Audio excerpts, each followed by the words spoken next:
Oh my God. You got to be harder on this team, Dude, man. some of the things you say are so laughing. bad. I'm laughing. Most whispers. Some of the shit you say. Paisans, comment if you think some of the shit Logs thinks or Logs says is stupid.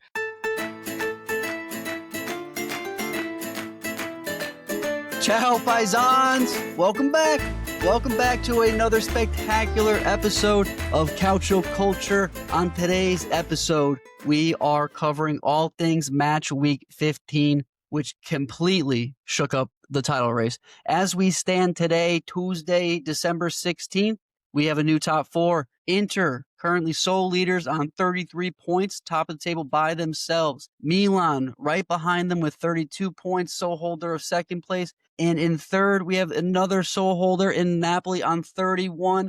And would you look at that? Fourth place, Roma, also sole holder on 30 points. Haven't seen a top four like this in some time.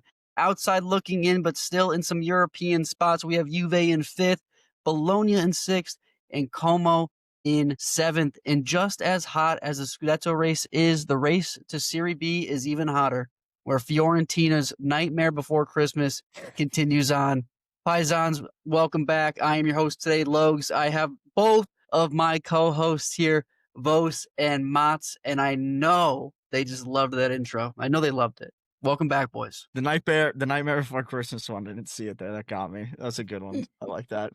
That was good. Had to put Also, it in there. when you were talking about the sole holders, I looked and everyone is a sole holder of every place up until 9th, and then it continues again up until 15 and 16. So a lot, or 15 through 17. So Wow. a lot of sole holders of the table this week. But before we get into it, I do want to just quickly clear the air here.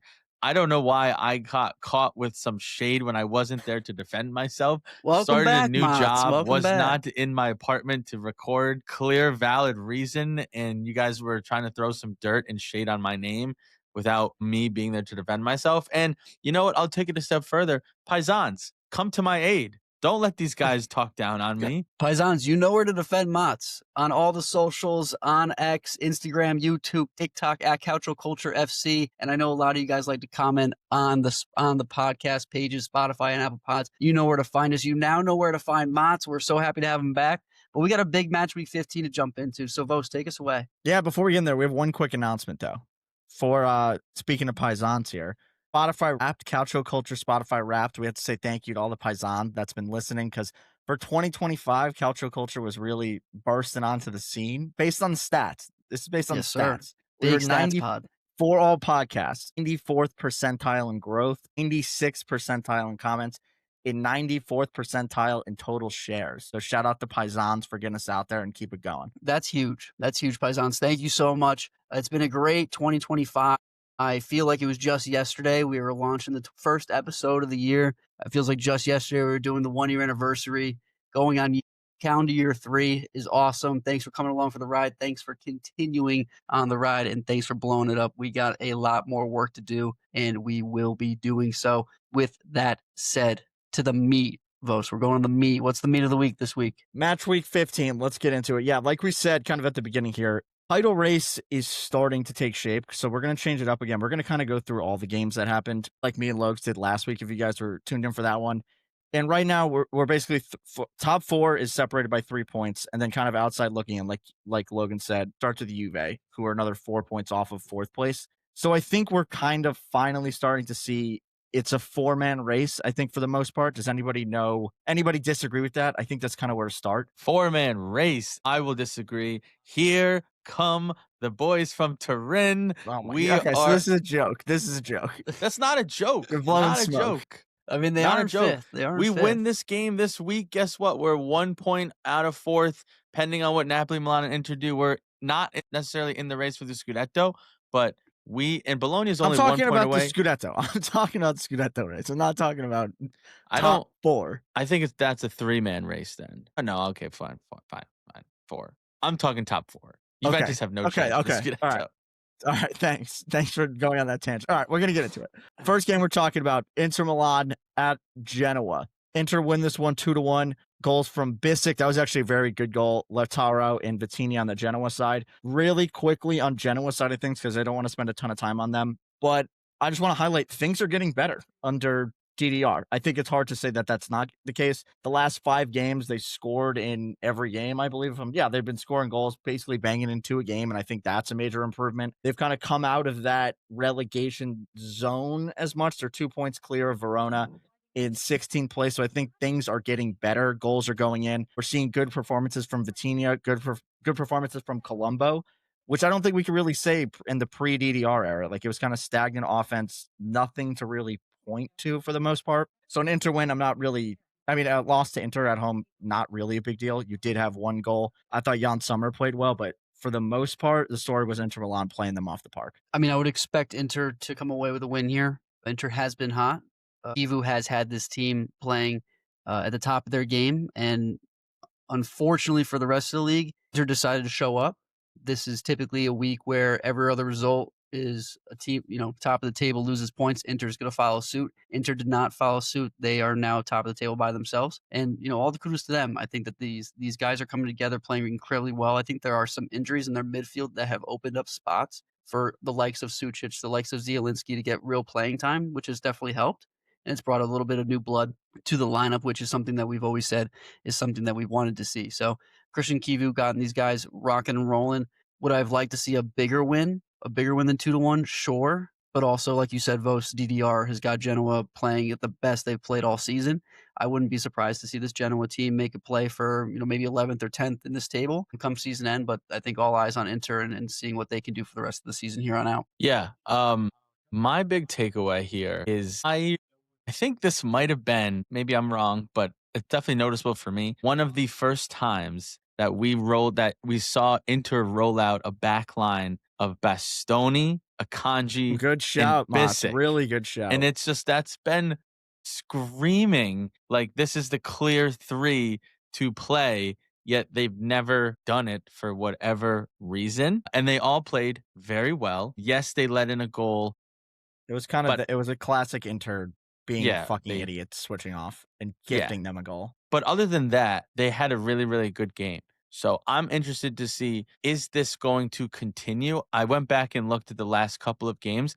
They didn't roll that out in the Champions League against Liverpool. Didn't roll it out in the 4-0 defeat against Como. So I do think this is the first time this season, at least from what I can remember. These are their 3 best center backs. That makes the most sense. And it's shocking how we are 14 games or 15 games into the season, and this is the first time we are seeing it. But finally, it happened. And then on the next level, I thought that I don't love, and this goes back to last season, Zielinski in the Hakan role. I think for a little bit of this season, we did see Barella actually play that Hakan role very well. And I would have liked to see a Barella in that over Zielinski. But yeah, that's my I think I think on two of those things. I agree with you on both those points, starting with the defense. A little bit surprised when they did go to this 3 that Akanji was the guy that was the center back, because he's kind of been the right center back all year. So I thought it would have made more sense to do Bissek in the middle. But I guess it comes down to like trust on the ball. Yeah, Akanji's definitely way better on the ball. over Bissek. Yeah, and I guess Bissek is more prone to doing something really stupid, and you kind of would prefer that to not be the middle guy, I guess. And also I think just going back to like the way that these guys have played together for a couple of years now, we do know that obviously it was more consistently done under Inzaghi than it is being done under Kivu. But the outside center backs push up way more, Right. obviously, than the center back, and Bissek does offer just a slight, I would say, a little bit more going forward, not on the ball necessarily, but aerial threat, big guy, can put Athletic, across yeah. him. True, that's a good one. And then, yeah, just on the other changes, like you said, so the midfield 3 was Sucic, Zielinski, Barella, off of Hakan being hurt. There was also some other injuries. So Carlos Augusto was playing, Luis Enrique, and then Pio and Lautaro up top. So I just think overall, getting it done on a lot of rotation is also big for Kivu. But on the midfield point, I think that the Zielinski one's a really good point, because he's kind of been playing very well in the number 8/number 10s, whatever you want to call them.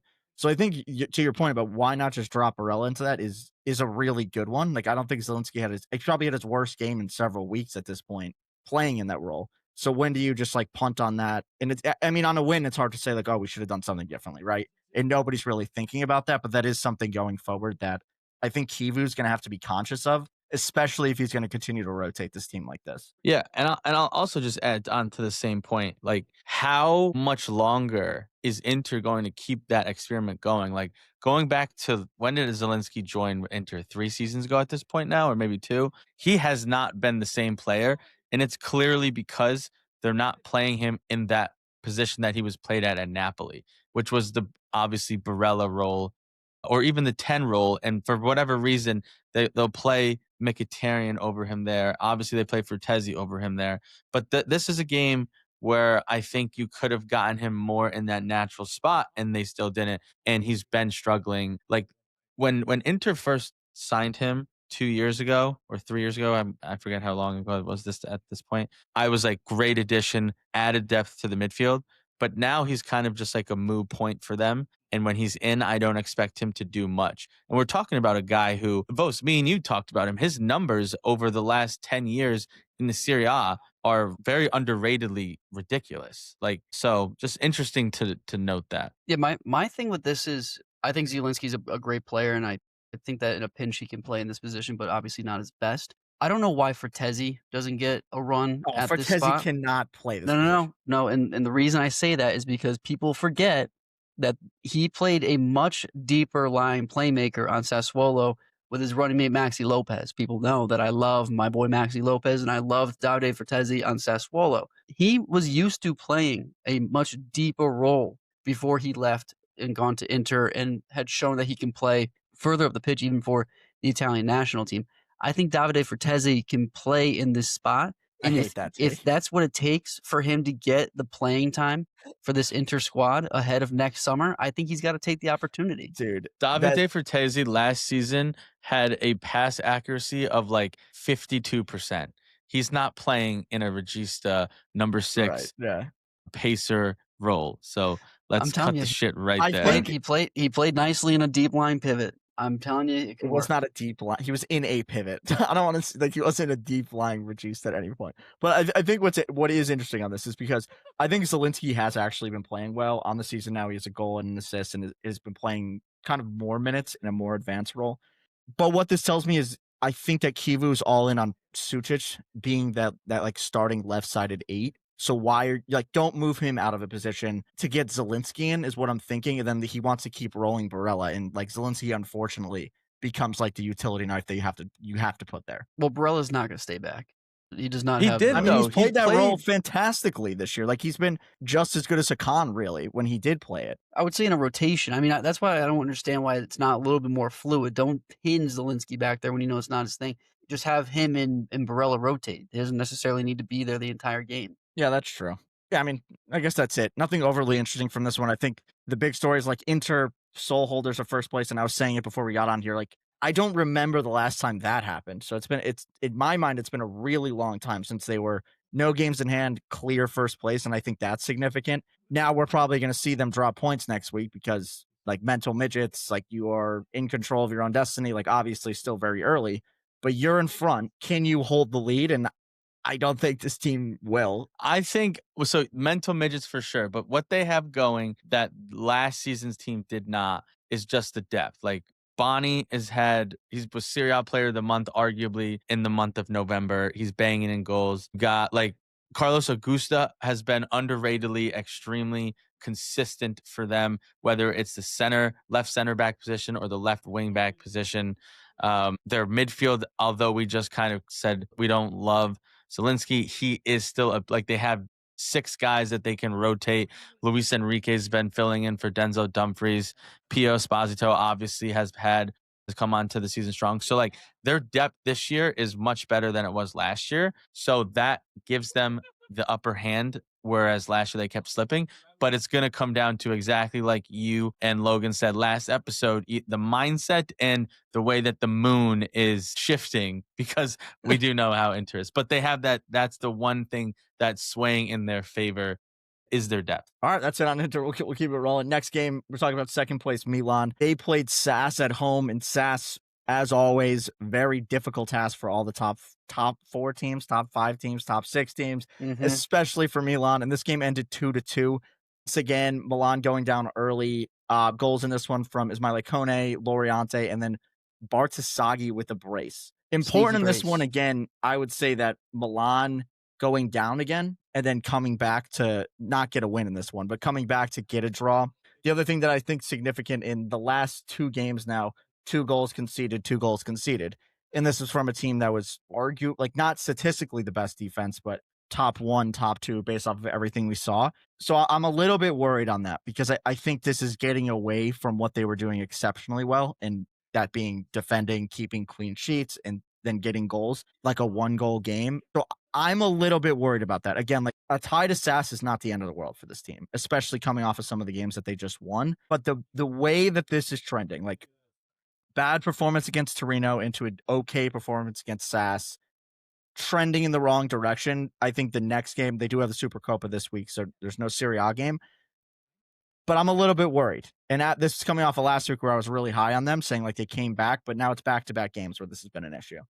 My thing here is, and I'll just preface this all with, I'm not going to freak out. I think, like you said, this is a SAS team that I'm not going to, I'm not going to be upset with a draw, especially with the fact that, again, we've shown that we can come from behind and score goals when needed. The issue that I'm seeing right now is that we have an inability to comprehend and cope with being in a neutral state. We are either fully defensive, Corto Muso, or fully offensive, need to go get a million goals. There seems to not be any place for us to find a middle ground that allows us to control the game from start to finish. That's a little concerning to me because I that's think going that's to be okay though, because like when you go back to like the Inter game, I think it was the Inter game, right? They won 1-0. Yeah, Pulisic scored. That's the game I'm thinking of. They defended for basically 90 minutes and had very little ball, but like Inter didn't right. do anything. And like that is Yeah, a but game state. that's That's full controlling Corto the game. Muso. Yeah, but that's what I mean. Like I think that's positive. Like you're controlling the game state from a different area. And that's completely reflective of our entire season, right? We've been able to show a true identity against all the top teams, but when it comes to bottom half of the table / newly promoted teams, where the newly promoted teams, True. we've got Good point. 0 wins, 2 draws, 1 loss, all conceding two goals a game in those 3 games. We haven't been able to figure out a way to control the game with the ball. Right? You know why? We've been giving up early goals in all of these games and then having to switch on the afterburners, which we have shown we can, but that doesn't play into the style that I think Allegri has been trying to show. Yes, that we I know agree with Allegri's that. trying to show. It's just it goes back to the way that this Milan team was built, and they're built to counterattack. And when you play these lower level, newly promoted Serie A teams, they want to play a low block and defend, and you Yeah, but need SAS, I'm that not going to put in creative that player. category.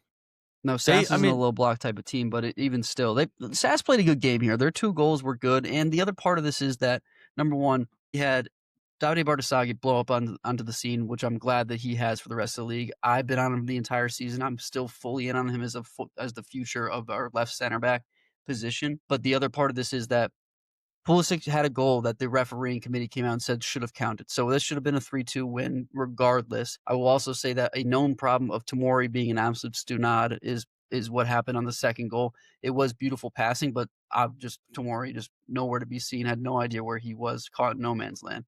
So again, for me, a strong SAS team this season, at least from a mid-table perspective, coming off of a lot of tough games here, still second in the table. I'm fine. We got a big game coming up Thursday in the Supercopa, which is a competition that does not matter, but against a really good team. I'd like to see how we then deal with that again. I think it matters. It's a 4-team competition. All it's doing is just screwing with the schedule of the season.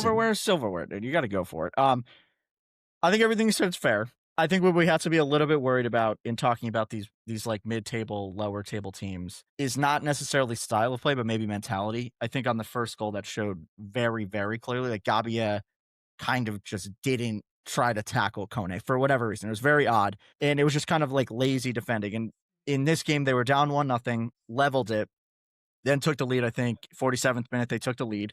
So then you're up 2-1. With like 35 minutes to play against Sassuolo at home. You held 90 minutes against Inter without conceding a goal. Like that is set up for success in terms of what Allegri would want to do. Like if you told him we're going to come out at halftime, score a goal quick, it's going to be 2-1. We have to defend for the rest of the game. He would say, perfect. That is exactly what we want to do. We're up. and that didn't work. And I think that is more mentality than anything else right now. I Sure, think this goes back to sure. a lot what I was kind of preaching with Allegri 2.0 on Juventus, and what I say all the time with any game really. Milan went up and they defended for the rest of the game, and you're playing Sassuolo. Go kill the game, go win it. Like the second half, I don't know the Christian goal was that in the second half. I don't think there was one highlight that Milan had for a goal scoring opportunity. It was all Sassuolo, just like creating opportunities. They got close before they scored the tying goal. And that just goes to once you get up 2-1, sitting back, defending for 90 minutes, holding on to the skin of your teeth. The players, especially like guys with players that Sassuolo have, the players in this league are too good. They're going to eventually score. Agreed. Agreed. And I that's what I said last week, Mats, is that like the magic's gonna run out. It's not it can't this can't last for forever. We can't get bailed out on a Mike Mignon PK save. We can't get bailed out on a non-penalty call against the Lazio. We didn't get bailed out here where a goal was disallowed against us, and unfortunately Sassuolo took advantage and played really good football to score a couple of goals. So we can't just keep relying on the fact that we get bailed out. You've got to win, and you've got to win convincingly going forward. Again, like I said, you got to have a little bit of magic to win this league, but we need to start having some convincing wins Yeah, against just teams that we should be winning against, not just the top yeah, of the true, table. good point. And to wrap on Milan, one thing I want to highlight, we don't really need to spend a lot of time on this. Obviously, Rafael Leao out, and then Santi Jimenez out for another 2 months, it seems like, or a month and a half at this point. Front two in this one is Pulisic and Kunku. I didn't love it.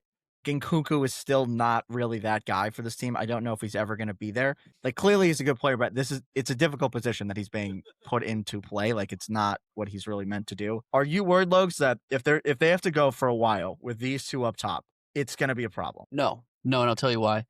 I actually think that forcing Nkunku into this spot may be the best thing for him because this will be the first time in 2-3 seasons since his Leipzig days that he will have a continuous amount of gameplay. Maybe True. that will Good play point. into it.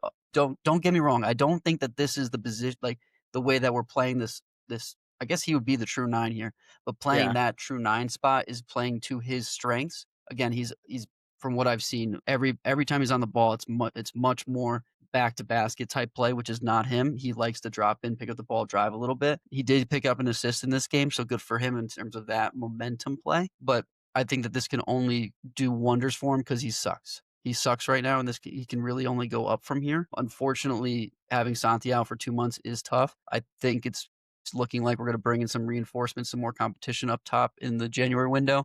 But even if we don't, I'm okay with Nkunku playing here because we have Christian playing the other striker. We'll have Leao playing the other striker when he comes back, and that's really all that matters up top. Yeah, I was just gonna add something really quickly about this, like the form Christian's in, the work rate that he has, the logs you talked about it last episode, the big game performances that he has. Like I'm Milan can being in one game a week can you can hang your hat on having Christian with somebody else, doesn't really matter who, and he can do the job for you and get like be the danger man, be like get that goal, and then the other guy just needs to be serviceable. Fair. And I just want to wrap on the SAS really quick. A couple of guys I want to talk about, just really quick. Again, I kind of mentioned it last week. They're doing a really good job of when guys are out, other guys stepping up. In this one, the front three that started was Federa, Pinamonti, Volpato.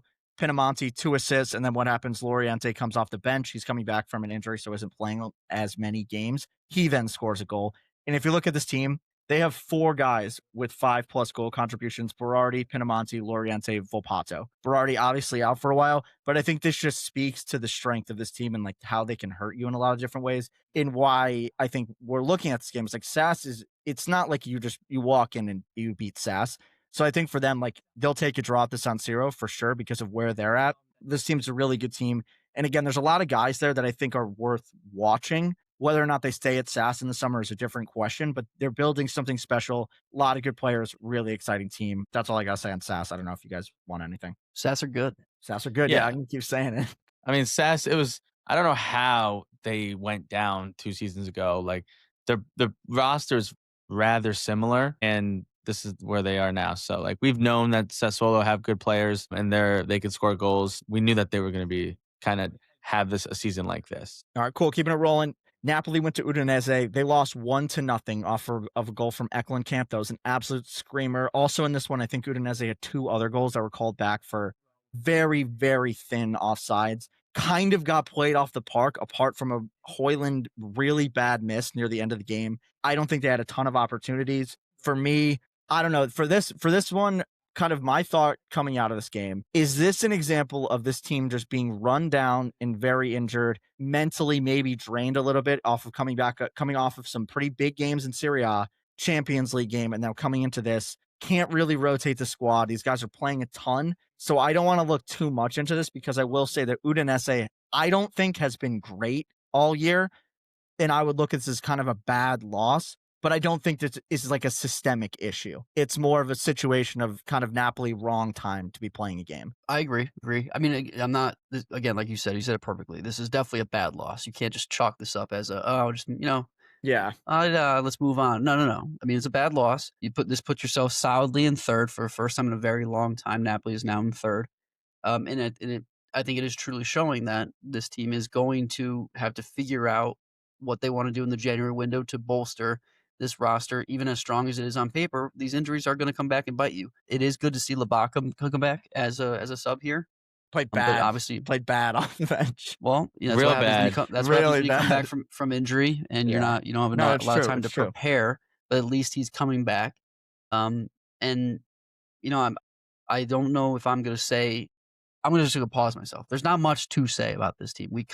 We saw this as an potential issue coming through. Right. It's showing its ugly face. Udinese took advantage of it. A 1-0 win, great for them. They've been either great wins or great losses, and they're going to be solidly in that 10 to 12 position all season long. So good for them. They're going to do it again. But this Napoli team needs to figure out what they want to prioritize going forward. They're coming off of a bad loss against Benfica in the Champions League, which I said throw that shit away. They played all their guys. They lost 2-0. So that's really a lost effort for Champions League. They had Supercopa on Thursday against Milan. We'll see what they roll out from a lineup perspective. I would bag that 100%. I thought silverware matters. I know. I think they're in a different place than Milan. Like Milan, I think, like if you think about it, like if going to the Supercopa, Milan are on 1 game a week, can play all of their regular guys, get then a week off. Like, you are decimated. You just got beat by Benfica. You now have lost to Udinese. Like, I don't like that situation. I would bag it and just do a full rotation as much as I can.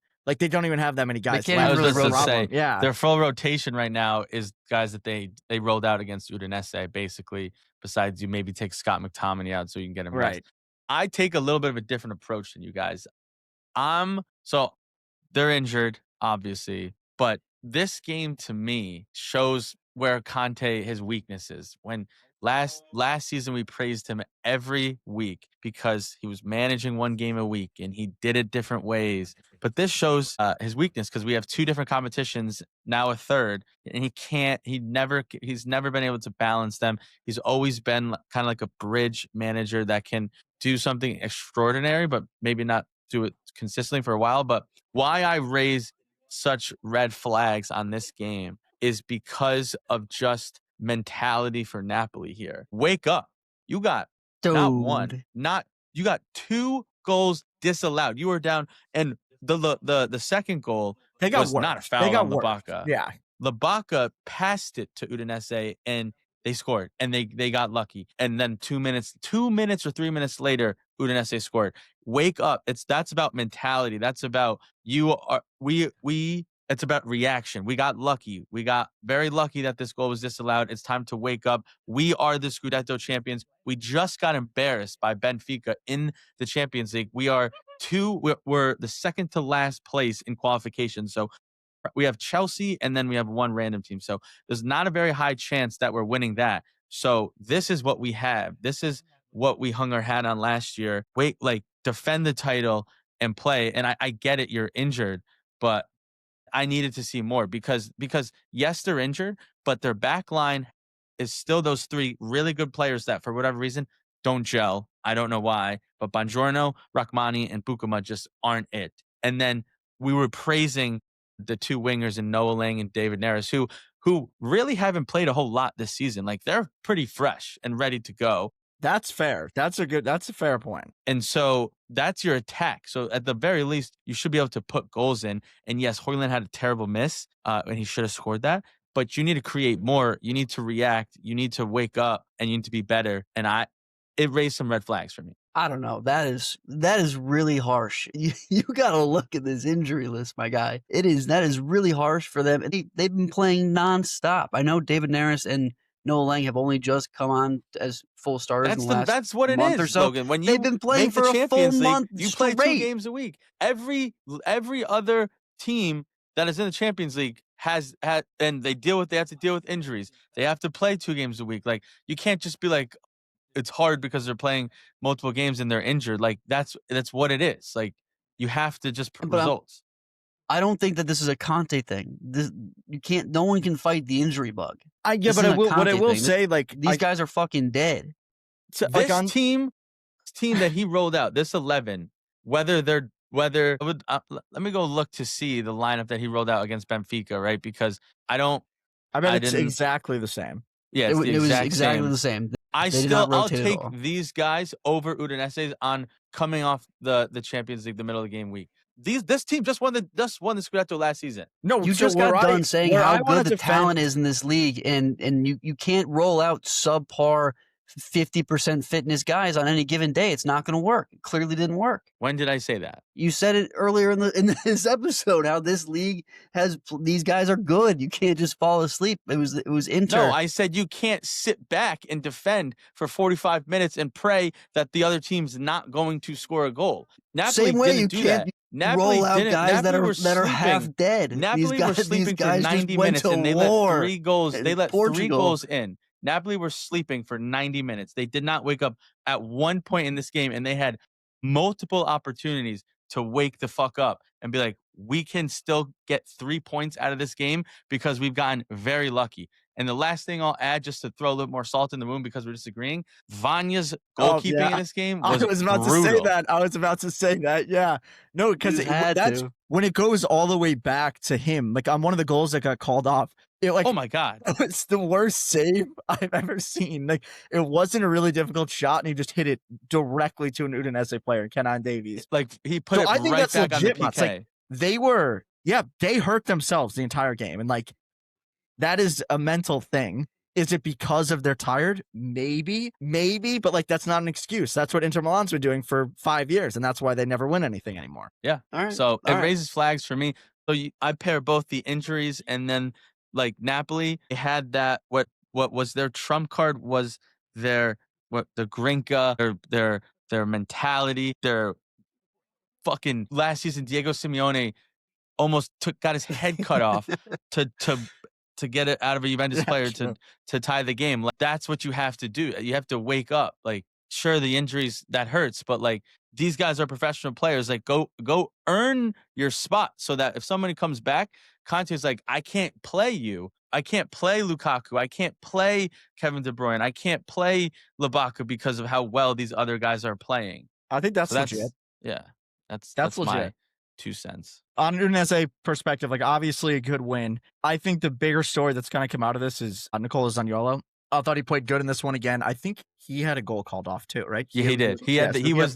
He scored the goal that Labaka passed, and once again, bad goalkeeping from Vanya. He should have saved it, but yeah, that goal got called off. Yeah, and so kind of off the back of that, what I want to talk about a little bit with him is it's kind of caught steam, I think, over the last week or two. His path back into the national team. For me, I'm not there yet. I especially in the position he would be playing. You're competing with like Scamacca still, Retegui, Orsolini, like all those guys up top. I still think he's got a ways to go.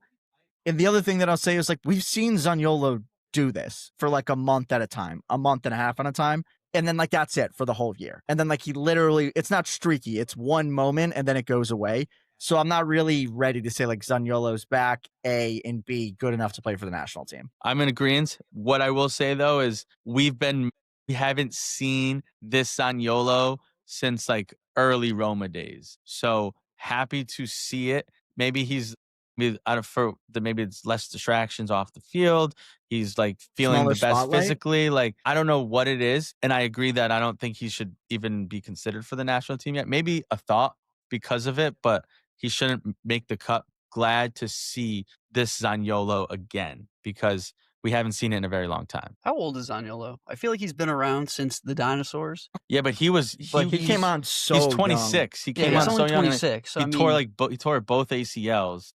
back to back. And Yeah, yeah, yeah, I mean, I want to say that I'm out on Zaniolo because we've seen this a million times, but you can't count him out. I don't see him on the internet. I don't see him on the international team. I don't think Udinese is good enough for you to say that this guy is changing the way that they play enough for him to make a case over some of the talent that we see on the national team right now. But it is like it's good for the league to have a mid-table star, like a tier C star, nothing more. right. All right, cool. That's all I want to talk about at Udinese. Next game. Como going to Roma, 1-0 win for Roma. Goal from Wesley in this one. He's having a good year. He's had a couple Great big year. goals in big games. So big win for Roma. This one keeps them firmly in fourth place on their own again, 3 points off of Inter in first.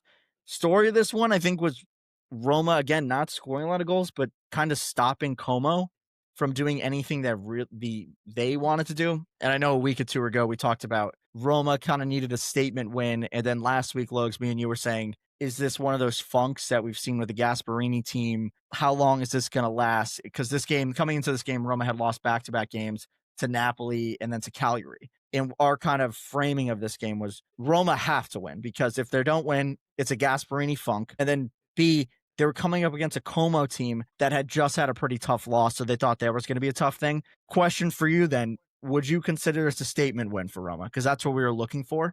And Como's a team that we've been talking up all year. No, not a statement win, but a win nonetheless. Can't take that Yeah. away from them. This is a Como team that loves to play on the attack, and to shut them out is a feat all in and of itself. So I think that this, if anything, was more so a confidence boost for the back line for Roma. 13 shots, 1 shot on goal for Como, 0.55 XG. I mean, that's a great performance by this Roma back line. What I will say and what I'll continue to say is that this Roma back line is fraudulent. They had 16 fouls, so I'm not sure that I'm not going to come out and say that the consistent fouling from the Roma back line didn't have anything to do with this to get into the head of this very young Como squad. But nonetheless, you do what you got to do to win games. And so 1-0 win, Roma, Como, great game of the week. Come out on top, 3 points, rest of the table dropping points. This is a good bounce back win for Roma. This is not the statement win that we're looking for, though. Yeah, I mean, big win, good response, I'll say. Not necessarily very convincing. They definitely had all the big chances in the game. I think Como's really one big chance was in like the 91st minute at the end of the game there. But I still think more of the same from Roma for me. Like, Yeah. we just like I just don't understand how they still necessarily haven't clicked yet, which we could look at in a different lens, and it could be scary because they've been at the top of the table. They're in fourth place. They're in the Scudetto race. Best and they defense haven't in the league still. and they haven't clicked, right? It's been just kind Yeah. of the Soulé and Wesley show. Who Wesley's been arguably signing of the year. He's all over the pitch, scoring goals. Soulé got another assist. I don't know what that tally is for the goals and assists on him for the He's season, got but 4 goals, 3 assists. yeah, so 7. So every other game he's getting either a goal or an assist. So Soulé's taking that next step. But yeah, just not convincing. But I will say this was a good game for most of the players at Roma. And then the last thing I want to add, I don't know if I've ever seen those Como jerseys before. Had they worn those ever? No, I think those are new. And I also don't know why this was the game to wear them, because they were both wearing extremely dark jerseys. Like, it was just a classic Serie A, like, I don't know. Like, that's such a fuck up for no reason. Classic by them. I kind of want to answer my own question here, too. I don't think it You're was a statement allowed. win You're for Roma. you're allowed. So I agree with you guys there. For me, statement win for Gasparini, because Atalanta never won the Scudetto because they would go like weeks and weeks and weeks of sucking. And this was very much looking like it was going to be that. And they kind of snuck out of that. And they'll probably be in this situation again. And we'll see if Gasparini's prepared to deal with that. But I think that's pretty notable. I have a question, and it's off of Vosa's question. If Roma beat Juventus, is that a statement win? No, Como are better than Juve. Como did beat Juventus, but Juventus I don't are think it higher comes up in the down to table who they're now. playing. I don't think it comes down to who they're playing. It's what's on the field. I haven't felt anything convincing about what they've done all So season. what, they have to it's win the manner in 4-0? which they're winning. What I do you mean like that take a 4-0? lot. They haven't won by more than one goal in God Yeah, knows but how if long. they go and beat Juve 1-0, like that's not like a big win. It depends on how they play, dude. You can win 1-0 games and look like dog shit. Milan did it all the time last year. Yeah, but the Milan are difference, kind of doing it this year, and Yeah, you but say that's- their statement Milan are wins. doing it this year, Yeah, except but a at little bit better. at what point can we say like This this is the what they're formula for trying to them. do? Like Yeah. they're not conceding goals. It's not it's not parking the bus. It's more forward thinking than that. Like it's Cortomuso in that they're getting those 1-0 wins. But the play on the field is kind of winning without defending and also without creating a lot of chances. So like Listen to what you just fucking I know, said. but it's talking about being a ball dominant team that isn't clicking offensively. Ball dominant with 53% possession. Well, Como, it's like I wouldn't take this game as Yes, correct. because Roma have been dominating possession, but that's Como's bread and butter. They always are going to try to have possession. Yeah, and so my point is, and part of the reason that they're not conceding a lot of goals. Yes, Svilar's been playing well, but they're also just not conceding a ton of chances. And I don't think it looks as good as Milan's because Milan's like we're trying to win 1-0 and we're impossible to break down. Roma's more we're just not getting the end result yet, but we're not really in a place where we really get hurt a lot. And that kind of hurts them from the eye, I think. You know what I'll also say, which I think leads to these 1-0 wins is, and I don't think this is like a breaking take. I think it's been an underlying theme the entire season, and every time we come on and talk about Roma, we bring this up. Just the lack of quality at the 9, like in terms of decision making. There's been like Evan Ferguson and Dovbyk, like they're put in good positions, but they don't make the right decision in the moment, right? Yeah, I think Dovbyk. I have the what's up, solution. I have the solution for this one. Do you want to know? He thinks this is like the end all be all. This is going to save. It is. This is 100%. So in watching all the Roma games, in kind of what they have been trying to do that isn't working effectively is they don't try to cross the ball. They basically don't give the front three any support whatsoever, but they have the ball a lot. So basically, they need a front three that's going to play 1-2s between themselves at the top of the box in tight spaces. Evan Ferguson doesn't really help you with that. Pellegrini doesn't help you with that. A guy that is going to be available in January, who is a lethal finisher and is really good in tight spaces, is Albert Gudmundsson. And if you play him with Soulé and maybe Dybala and maybe Leon Bailey, you have 3 guys who are very good in tight spaces and are very good at finishing and are also, you now have a counterattacking threat as well. And I actually think that could fix this team. I think you lack with Gudmundsson, Soulé, Dybala, Pellegrini. You lack a presence up front. Yeah, but they don't even play Gudmundsson is into the that. same They're not profile. trying to do that. They're not trying to do anything. That's my fucking problem with them. But also, like Gudmundsson, like isn't a prolific finisher, and then all we keep saying is that they don't have a goal scorer. They just have creative players up top. So what is that going to do? No, he's a goal scorer. I feel like the number 9 they're searching for. He had 14 goals for Genoa. That was pretty, when we think of like Atalanta's how they scored goals. Gasperini's They crossed it. Yeah, but Gasperini isn't trying to do that now. Like he has fully gone away from that. It's not what they're trying to do. So I think they need to get away from this classic number 9 mold that they're kind of forcing in here because it doesn't really make sense in terms of what they're trying to do. And I think at the very least, an evolution of this would just be put a fucking fast guy up there to stretch the game because they don't even do that right now. So it's just like a wasted piece of the team. And I just think that they just need to go a different mold, get away from Dovbyk, get away from Ferguson. That's not the mold you need, and just try something else. I think that they have Santi Jimenez. They have that in house though. Like they have play Soulé at the 9. He's really similar to Gudmundsson. Play Dybala. Those are very similar builds. Maybe play Leon Bailey. He's fast at the 9. I don't know. I don't know what the solution is, but I would like to see Gasperini do more tinkering besides Ferguson, Dovbyk, Baldanzi up there like that. I don't think any of those guys are necessarily. And I think that that's something that all Roma fans, especially like Sam, Nate, the ones that have commented on TikToks and YouTube, they've been kind of screaming, why isn't Gasperini doing more tinkering? Yeah, it's true. Yeah, cool. Anything else on Roma? Or can we talk Como really quick? Well, I'll talk Como all day. Talk Como. All right, I'll give it to you. Talk Como. This is starting to be an issue. I think that it won't be an issue. This is Como coming off a tough. What's the issue? I don't want this to snowball. I don't want this string of losses to snowball. We very easily said that Roma could have snowballed. I don't want to be a hypocrite and say that these two losses in a row couldn't be the start for a Como snowball. The great news is that due to the Supercopa, the Milan Como match this weekend got postponed. I think it's actually going to be the one in Australia come January. But in any case, game postponed. They have a bye week here. Couldn't have come at a better time. A little bit of a reset. Let the lads go home for the holiday. I think that this was just a very tough string of games, and They lost unfortunately, two in a row. They lost two. it just goes to show that when Nico Paz isn't the one putting the goals in the net or making it happen, that this team doesn't have too much going on around it. Also, two really big injuries during this game. Asan Diao going down again, Jaden Adai going down in the second half. So I think it was definitely a hurricane here that just happened to be against them. But Como Totally, totally gonna be totally fine. disagree.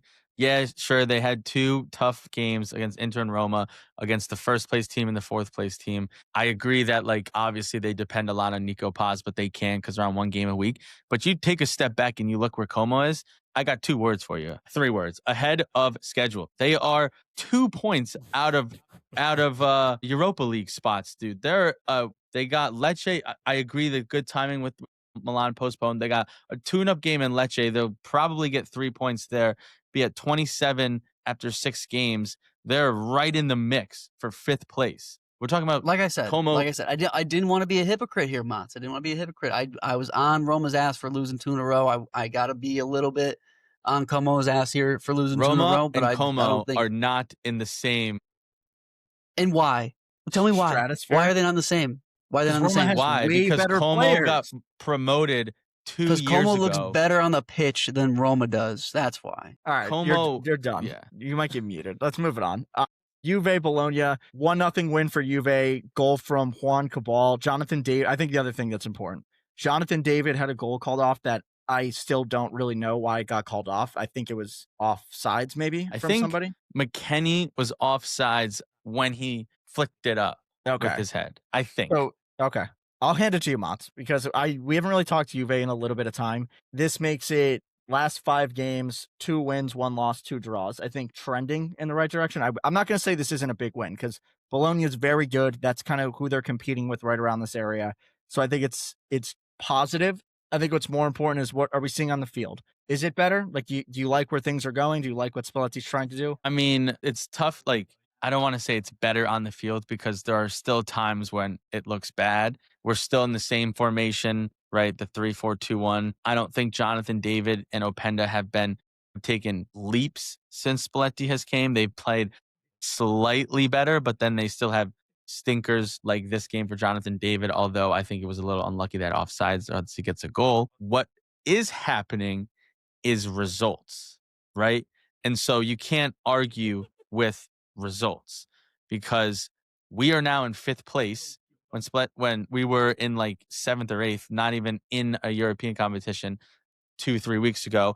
We are now firmly in contention to like make the Champions League. We're up to 17th now, and we don't have crazy games in the Champions League. So I'm feeling more confident that we're going to qualify, or at least qualify for the next round. And I'm feeling more confident that we have a possibility to be in the race for 3rd, 4th place. So you can't argue with the results.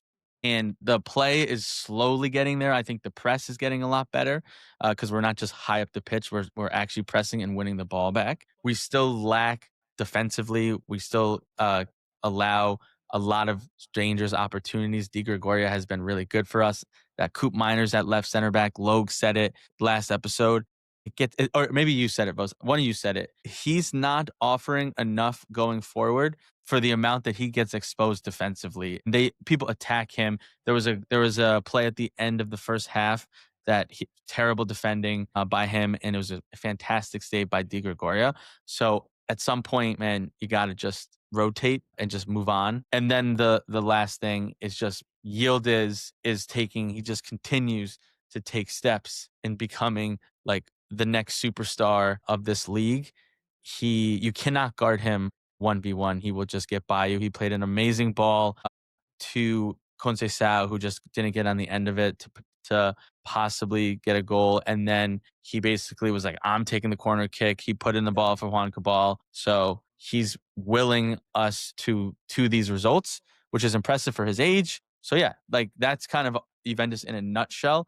On the field play hasn't necessarily taken a ton, like very much further, but results have gotten much better and 3 points. So we are about where we need to be. And Spalletti is doing the best he can. So I think that with more time, we're just going to continue to see that. This is exactly where Milan was last year when we fired Fonseca in terms of how Mats is coping with the situation that Juve's in. So I don't fault this team at all. You got to take 3 points. You get a great 3 point outcome against a very good Bologna side that we've been gassing up for a very long time. You're in fifth place, and let's not forget. Did I see Bremer come off the bench this game? Did I Yep. see Bremer coming back, Saw which Bremer. I think is going to be a huge help to that back line. The 9 is still an issue. The 9 is an issue in a lot of teams across the league. So again, from where I was last week saying that this team is, you could look at this team as completely broken to now 3 points against a top 4 contender in Bologna. You just take it and you move on to the next week, try to build on it. I mean, I think the last thing Rod said is important is Yildiz. I think that because what's the difference now? If the on-field stuff hasn't gotten better as a team, Yildiz has gotten better over the last month. He was Player of the Month for November, or Rising Star, Rising one of the Star. two. He was Rising one of the two. Star. Yeah, he was one of the two. So he is kind of masking that things aren't really getting much better because he has stepped up so much to just kind of drag this team along. And I don't think that piece of this is sustainable. In this game, he had an assist. Obviously, his overall impact on the games has just been massive, massive, massive. And I think like that is masking a lot of the Juve issues right now. Without him, they don't win this game. And you could say that about anybody's best player, but I think that's carrying them through more games than other teams' best players. I think totally agree. Pulisic is carrying Milan through some games. Yeah, but then they had Leao carrying through some games, Modric, like Leao, there's Modric, multiple. Rabiot's been playing well. That's fair. Those are back fair. line plays well sometimes when Tomori's not an idiot. Yeah. I mean, listen, I don't disagree with you. Like, this is the creative player. We go as far as he goes this season. And we need other people to step up. I thought that Openda, when he came on, didn't look terrible for one of the first times. He got a red card. But I would have liked to see us get a second goal. We were close. Bologna's goalie made a really good save on Openda. But we had that really red good. card 68, 70 minute in. Go get a second goal to kill the game when you're up a man. But yeah, I've been saying that we're gonna need more than just Yildiz on this team to step up. But if you take a step back and you zoom out in all competitions since November 25th, we have one loss, and that's to Napoli. I don't think that was a great showing. I missed that episode, but you want to talk about a team with lack of response. Like I just kind of killed Napoli for that. Juventus had no response besides Yildiz. But like I said, 1, 2, 3, 4, 5 wins out of the last 6 in all competitions. We are firmly in the race for Champions League. We are firmly in Champions League qualifications now, which we weren't in either of those before Spalletti. So he's doing his job. And then like I'm kind of the mindset right now. I don't care what it looks like on the pitch, just get the win. Kind of like Logan is trashing Roma. He wants to see like a pretty win. I'm just like, give me an ugly, disgusting win as many times as you can until we're comfortable. Let me just defend myself very quickly though. I'm trashing Roma from that perspective as we continue to talk about them as potential Scudetto contenders. Juve is not in the same echelon. So let's just make sure that's clear. We might be there. All right. I mean, not all right, having let's it. talk. so Bologna. wait, really quick, and then we'll finish. Juventus beat Roma this week. Let's say we are now 1 point away from Roma. Is now Roma completely out of Scudetto contention because they're 1 point away from Juventus? I'm not answering that. Answering hypotheticals here. All right, let's talk about real tangible things. Couple slip ups the last couple weeks. The most notable one is the loss to Cremonese. For them, do you think this is a bump in the road? More to look into this? I mean, they're going to lose games like this. They're still like a club in evolution, right? To kind of close it. I don't think a loss to Juve is like ever going to be a terrible barometer, but like kind of what I want to point to. Last 8 games for them, they beat Napoli, they beat Udinese, they beat Salzburg in the Europa League. They then lost to Cremonese, and I think we're going to look back on the season and say that was a very significant one because that was also at home. They then beat Parma in the Coppa Italia, tied Lazio, beat Celta Vigo in Europa League, and then lost to Juve.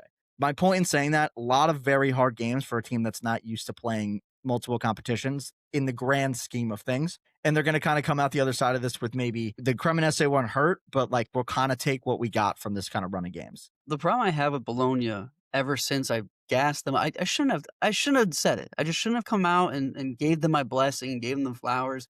Because ever since I put my name on this badge, is that they've been completely inconsistent. None of their players have been at the top of their game at the same time. We haven't seen Lewis Ferguson playing well at all the entire season. Yeah, but he's been Castro's in and been out of on the and off. lineup, I think, which hurts him. I'm just saying, I feel like the last couple of seasons, Ferguson has been the heartbeat of the team from the midfield. So that's definitely been hurting them. Remo Freuler hasn't been playing. Yeah, He's been hurt, that which one I has think also is been a really problem. significant. Yeah, they've been rolling Pobega, Moro, and I think like it's been fine, but It's been fine. Everything's you been need fine, Freuler, I but think. from Well, what I Freuler is old, so this is a problem that they need to figure out quickly because he's been old. yeah, I mean my whole thing is that if their guys could play their best games at the same time, this is a really, really, really dangerous squad. We just haven't seen it, and especially not in the last couple weeks. I think I'm once again a little bit harsher. I understand this is only the second time they've been in a European competition for As in a a long club, time, yeah, as a obviously. club.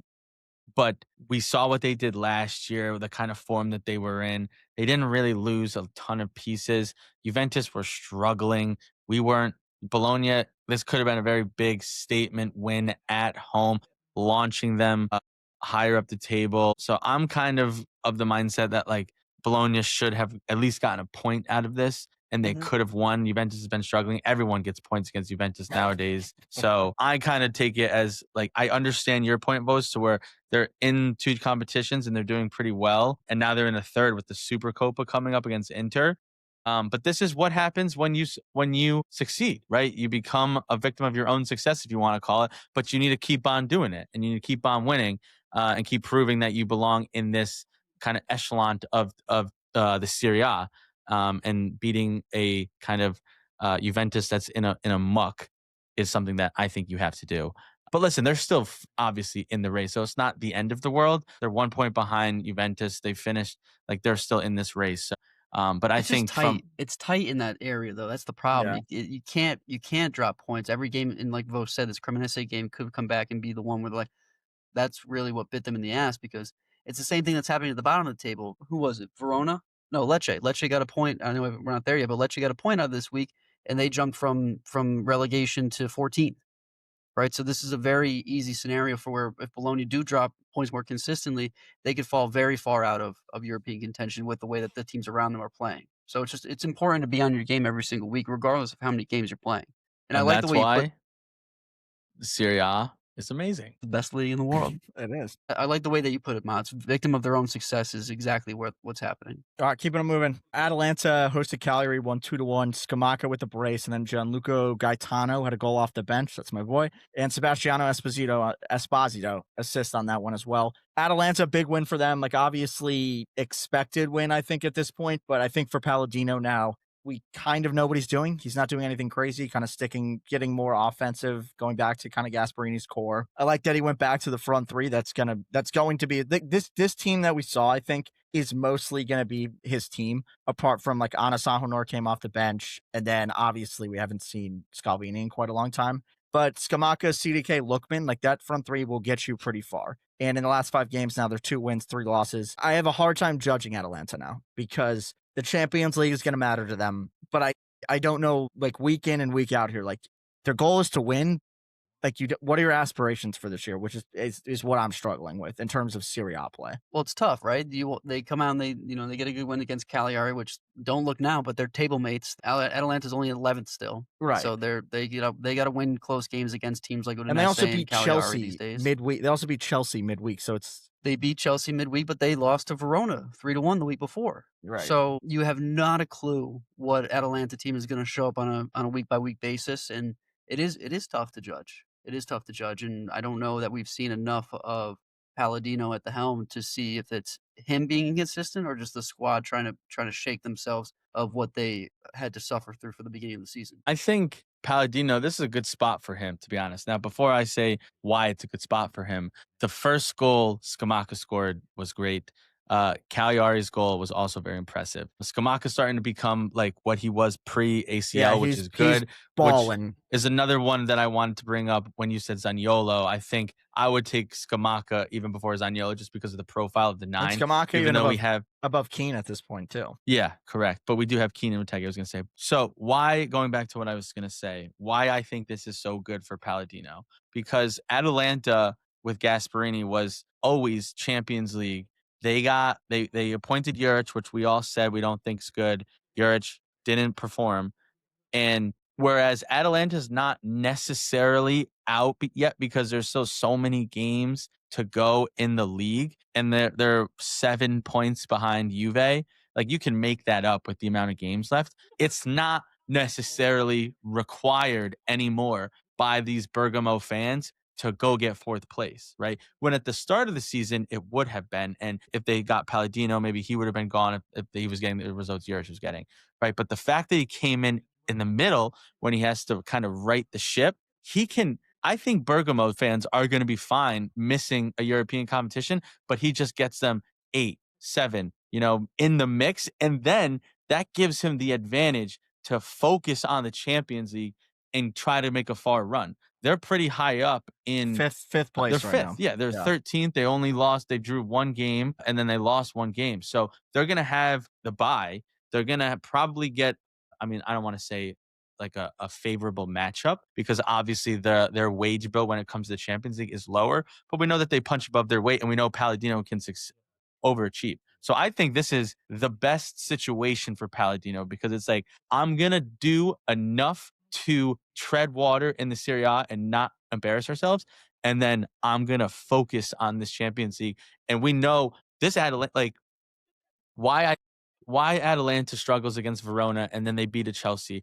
And it's the same reason why Milan struggle against Sassuolo and why you like Serie A teams are built to defend and counter attack and not really have the ball. When you play a lower level Serie A team, all they do is sit back and defend. These Serie A teams can't necessarily break down a low block because they don't have the Mbappes, the Mo Salahs, those type players, but they have good players to counterattack and to score goals. But so that's why the higher level Serie A teams struggle more against the lower level Serie A clubs than in the Champions League because they're built to beat other teams in other leagues. They're not built to beat low block teams, which the Serie A teams do. So I think this is a recipe for success for Atalanta. They can salvage the season this way, and they have something to play for. Long-winded answer Yeah, there. no, I think it was a good answer, and I think that this is kind of where Roma was come last season, kind of the same, mid-table 10th place. So there's definitely a lot of time left in the season. What I want to talk about very quickly, Vos, since these are your boys, how do you feel about Cagliari at this point? And I want to preface it with they just came off of a schedule that was Sassuolo, Right. Lazio, Como, Genoa, Juventus, Napoli, Roma, Atalanta. I mean, that is a yeah, I mean that's schedule. like that should be the hardest grouping, and I think the bigger story of this because so right now they're in 15th place on 14 points, 2 points off of relegation. The product on the pitch has not been that bad. Like it doesn't warrant that. Like we're not talking about Cagliari, how we're talking about like Parma, right? And like when we talk about those games they just played, the SAS game was 2-1. They tied Como. They lost 2-1 against Cagliari. They played Napoli in the Coppa Italia, and that one went to penalties. They beat Roma, and now they've lost by 1 goal to Atalanta. So they're in every one of these games, and it comes down to like one moment, and they've been on the wrong side of those moments. Now, on the flip side of this, they now have Pisa and then Torino, Milan's hard, Cremonese, Genoa. And in that stretch of games, if you win 2 of those, you shoot up this table very quickly because of how tight it is. And the teams below them are playing substantially worse than them. So I think they're in kind of an all right position. Table position does not look as good as I would like it to look. But again, when you compare who they're up against, they are better than all those teams. Like I expect them to beat Genoa coming up. I expect them to beat Cremonese coming up. And you can kind of jump on from there. And you kind of look back at this as like we did a lot. I think Pisacane, like, right? This is Pissacane's first year as the manager of this club, as a first team manager. You look at what he just went through with this club, and he's probably like, not bad, right? Like you would have liked to maybe get a draw here or there, but there's not a lot that you can say like we did a lot wrong. And I think that they're going to get the good side of things of that coming up. This is why you listen to Calcio Culture. You're not going to get that much passion, that much grinta talking about a bottom of the half 15th in the table team like you're going to hear from Vos and Cagliari. I'm telling you right now. Boy. Dude, I mean, Esposito's playing really good. Borelli's playing really good. Folaroncu's still playing really good. Gianluca Gaetano's finally playing football and is playing very well. So, I mean, in Palestra, like we've already talked about him enough, but there's a lot to hold on to. And that's why I feel good about them. Gotta love it. I'm in Cagliari mode. Somebody jump in here. I think we can run down the last couple of games here really quickly. Quick rock fight. Pisa at Lecce. 1-0 win for Lecce, like I just said. Big jump up in the table for Lecce. They went from relegation to 14th, but still 4 points. Clear relegation, not out of the woods just yet. Pisa definitely far, far, far into the relegation zone. While they are in most every game, I do not see a scenario where they stay up in this league this year, unfortunately. But it has been fun having them in the league. Does anybody have anything to say about Pisa or Lecce? Because I hate both these teams. Yeah, I mean, Pisa are going down. Like they've been in games, but when you look at like who's above them, they're way worse than everybody. They're way worse. Bad. SAS good, Pisa bad. Mats, you had something? Good. Or no? No. Good. Okay. The math's there. Lazio get a big 3 points at Parma. I say a big 3 points because they've been in a little bit of a rut. Again, injury bug, I would say, has been a big part of that. But they make it through a 1-0 win. You take the 3 points and you move on to the next one. They've definitely been in a hard run of games, starting to get everyone back and healthy. They have another tough stretch of games here. Inter, quick break at Lecce, Milan, Bologna. No. That's who they played. You're reading this wrong. That's who they just this played. Is my fault. So let me speak to my really that is a really tough. Well, string of games. My point with Lazio here. They finally are getting everybody healthy. Ravello's kind of a separate story. The last 4 games, they had Inter, Lecce, Milan, Bologna. And in those games, they lost to Inter. They beat Lecce, obviously. Lost 1-0 to Milan. Then beat Milan in the Coppa Italia. Tied Bologna, and now have beat Parma. My point in saying that is they didn't play terrible in all these games. And they are getting better. And they've been on this trajectory of getting better all year as players are coming back. You then come out of this, and you have Cremonese, Udinese, Napoli, which is a little bit tough.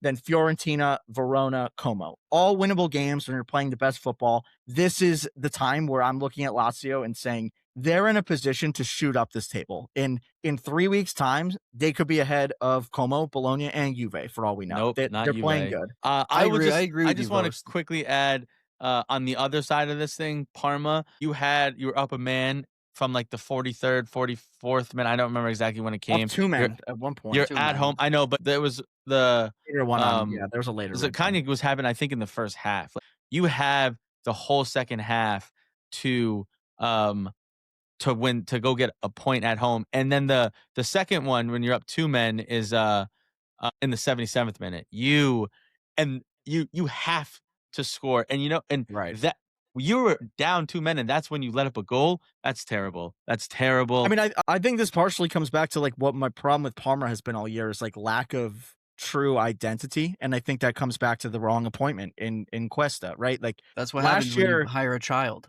Last year we loved Parma because they like played pretty progressive football, and like they clearly had like there was a clear plan in every game what they were trying to do, and like you look at that was a lot of that was Kivu, right? Now like you were good last year. You haven't really built on anything. You very much still have some good players, but like every game, we don't know what you're trying to achieve. Like, are you a sit back and defend team? Are you an attacking team? Like, you're kind of nothing, and you can't play situationally as well. That's fair. Sounds like Roma. Anyways, moving on. Torino, big 3 points as well. Picking up at Cremonese. Cremonese, we just said we're getting hot. This is a bad loss, I would say, for Cremonese. This Torino team. But let me finish my statement, Vos. Okay, you had your Cagliari moment, my Cremonese moment. Cremonese is better than Torino. Torino stinks. This Torino team is terrible. Baroni has not had any clue what was going on at the helm this season. You lose to Torino, you are in a bad spot. That's how I'm putting it this year.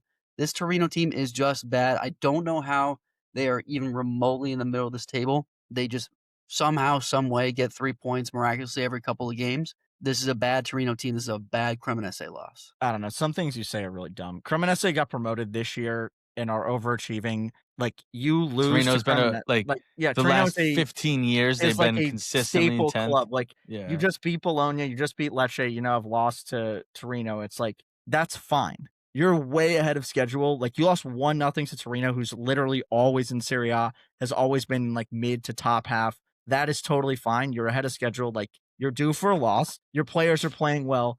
And like this, like Torino hasn't been good, but like Torino is still, like, when you look at the players they have, are better than Cremonese. So like, I don't know how this is a bad loss for Cremonese. Oh my God. You got to be harder on this team, And man. some of the Cremonese things is you good. say are so Torino's bad. I'm laughing. Post whispers. Some of the shit you say. Paisans, comment if you think some of the shit Logs thinks or Logs says is stupid. Comment if you think some of the shit all of us say is stupid. Comment if you think it's smart. Like, Oh, I said something subscribe. stupid last week too that I have to correct. Sebastiano Esposito is at loan in Cagliari, but actually it's an obligation to buy, which I did not know for some reason. Yeah, and those two brothers will never be leading the line at Inter. Just Maybe at Italy. Maybe at Italy. No, none of the above. Last game, this was kind of the battle of the century. Verona at Fiorentina. Verona won this one 2-1. Gift Orban has a brace, and then Fiorentina didn't even really score. It was an own goal that went their way. For Verona, I would classify this as a massive win. Like, Fiorentina at this point in time is a team you are competing against relegation. You drag 3 points off of them. Not only is that like a game that you didn't expect 3 points out of, you're now pushing them further down and are positioning yourself to get out of this. You're 2 points off of 17th.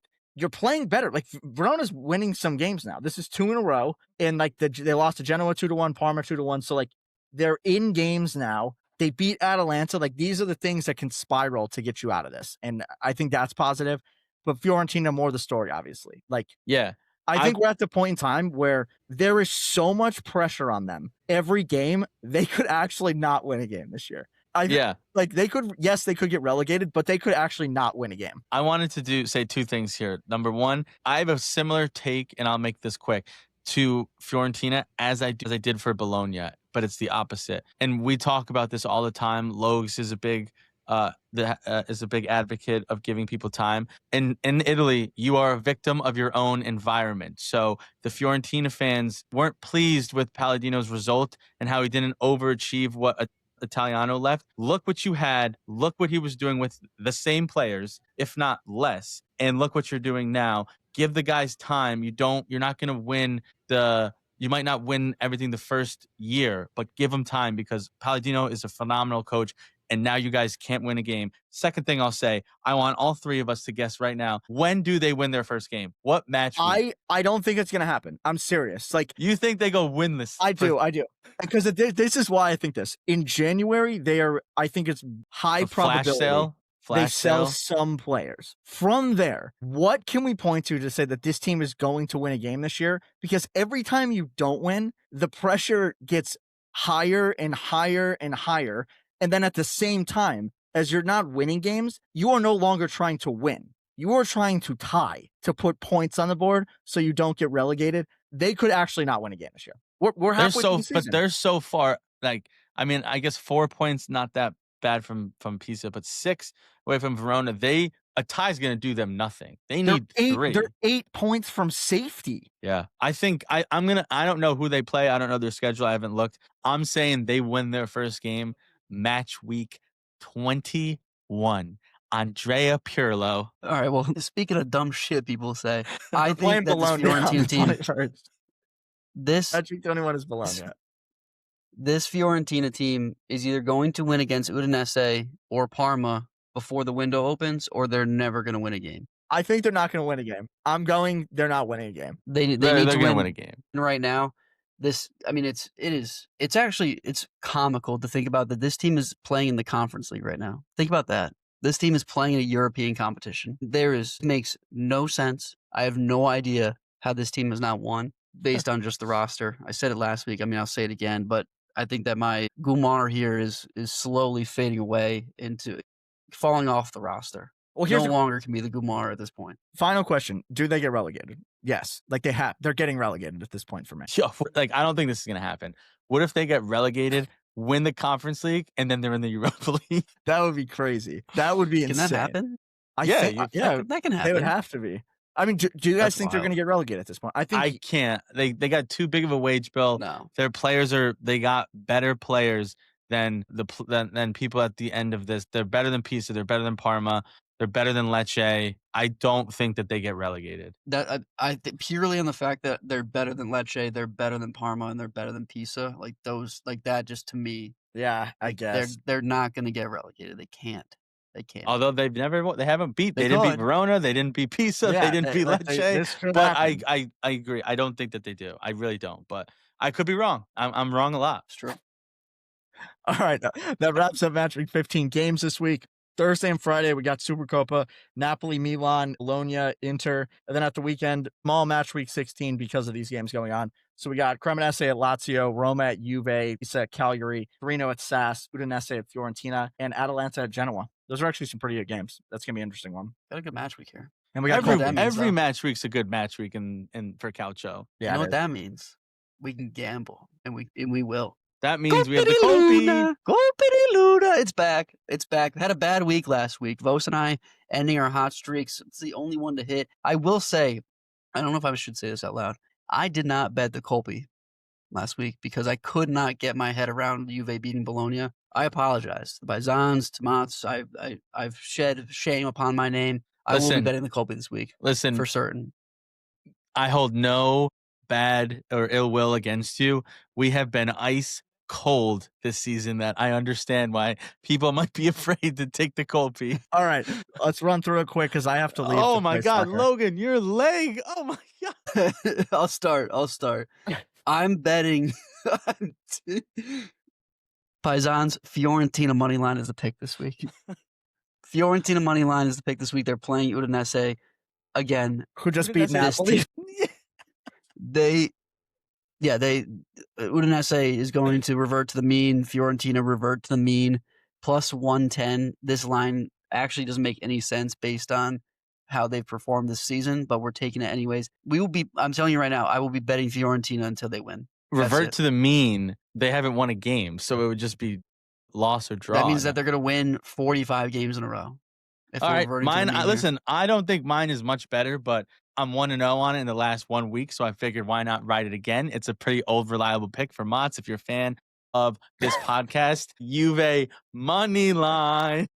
Surprise! It was something new and exciting. All right, and I'm wrapping it up. I've got Cagliari money line at home against Pisa. This is a great game for Cagliari to win. Colpi comes in at plus 824, abbreviated match week. Bet it.